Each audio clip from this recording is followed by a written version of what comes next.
11. Seorang polisi menggemparkan jajaran Polres Metro Jakarta Pusat. Brigadir Wahyudi ditemukan tewas di sebuah perumahan di Kalideres, Jakarta Barat. Korban mengakhiri hidup dengan senjatanya sendiri.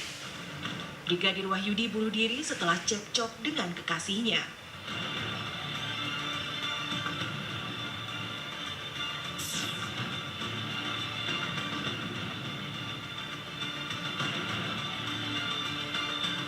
April 2015, polisi bunuh diri mengejutkan Polda Sulawesi Selatan.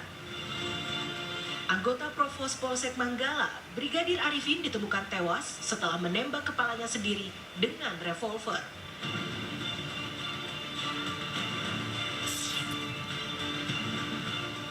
Pada bulan yang sama, anggota Provos Polsek Julibiren Aceh, Bribka Octaviano ditemukan tewas di kamar tidurnya. Korban tewas dengan luka tembak di kepala dengan senjata api jenis revolver. Bribka Octaviano diduga kuat stres menghadapi masalah pribadi.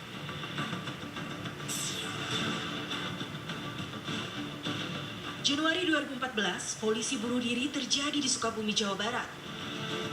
Anggota Polresta Sukabumi, Bribtu Guntur Waluyo, mengambil jalan pintas dengan menembak kepala sendiri dengan senjata api miliknya. Aksi tersebut dilakukan di depan pacarnya setelah terjadi cekcok.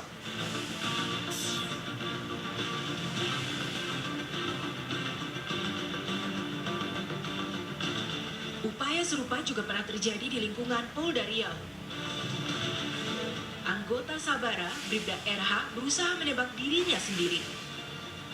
Korban bisa diselamatkan dan dibawa ke rumah sakit.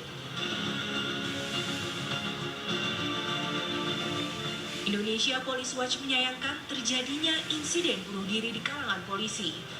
Menurut catatan IPW, sepanjang tahun 2015, sebanyak 7 polisi melakukan aksi bunuh diri. Tim TV One mengabarkan.